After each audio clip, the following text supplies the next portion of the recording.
Dans la vie de chaque individu, il existe des personnes qui agissent comme des piliers, des rocs sur lesquels repose leur cœur dans les moments difficiles.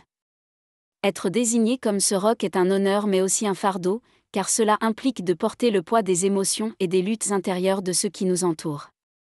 En tant que roc, nous avons la responsabilité de soutenir ceux qui viennent à nous dans leur détresse. Comme l'apôtre Paul l'a écrit aux Galates, portez les fardeaux les uns des autres, et vous accomplirez ainsi la loi de Christ. Galates 6h2, cela signifie écouter attentivement, offrir des mots de réconfort et être présent dans les moments de besoin. Dans notre rôle de roc, notre propre foi devient une source de force et de réconfort pour ceux qui nous entourent. Comme Jésus l'a enseigné à ses disciples, « Voici, je suis avec vous tous les jours, jusqu'à la fin du monde. » Matthieu 28, 20, en partageant notre foi avec assurance, nous pouvons inspirer et encourager ceux qui cherchent des réponses dans les moments de doute et de confusion. Parfois, la vie nous réserve des surprises bouleversantes qui remettent en question tout ce que nous croyons savoir. Une révélation inattendue peut changer le cours des choses, ébranlant notre foi et notre confiance en nous-mêmes.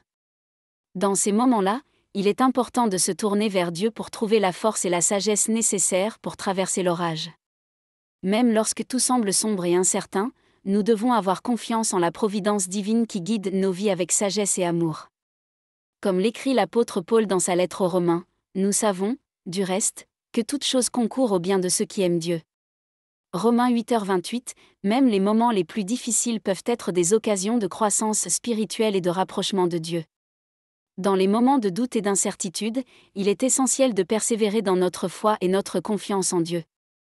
Comme l'écrit l'apôtre Jacques, « Mon frère, considérez comme un sujet de joie complète les diverses épreuves auxquelles vous pouvez être exposés. » Jacques 1h2, en persévérant dans l'adversité, nous démontrons notre confiance en la providence divine et en sa capacité à nous guider à travers les tempêtes de la vie. Dans les moments de crise, la prière est notre ancre, notre refuge dans la tempête. Comme Jésus l'a enseigné à ses disciples, priez sans cesse. 1 Thessaloniciens 5h17, en priant avec foi et conviction, nous invitons la présence de Dieu dans nos vies et nous ouvrons nos cœurs à sa direction et à sa guidance.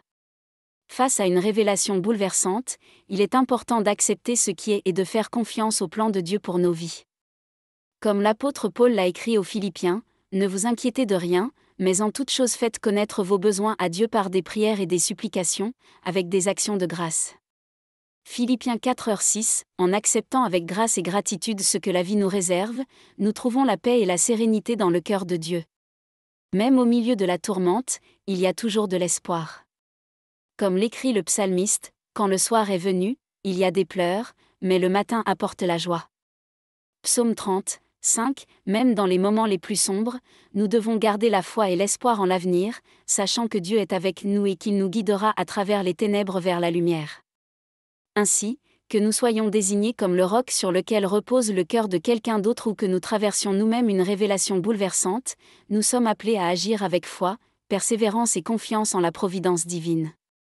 Puissions-nous trouver la force de surmonter les défis qui se dressent sur notre chemin et de rester fermes dans notre foi, sachant que Dieu est avec nous à chaque étape du voyage.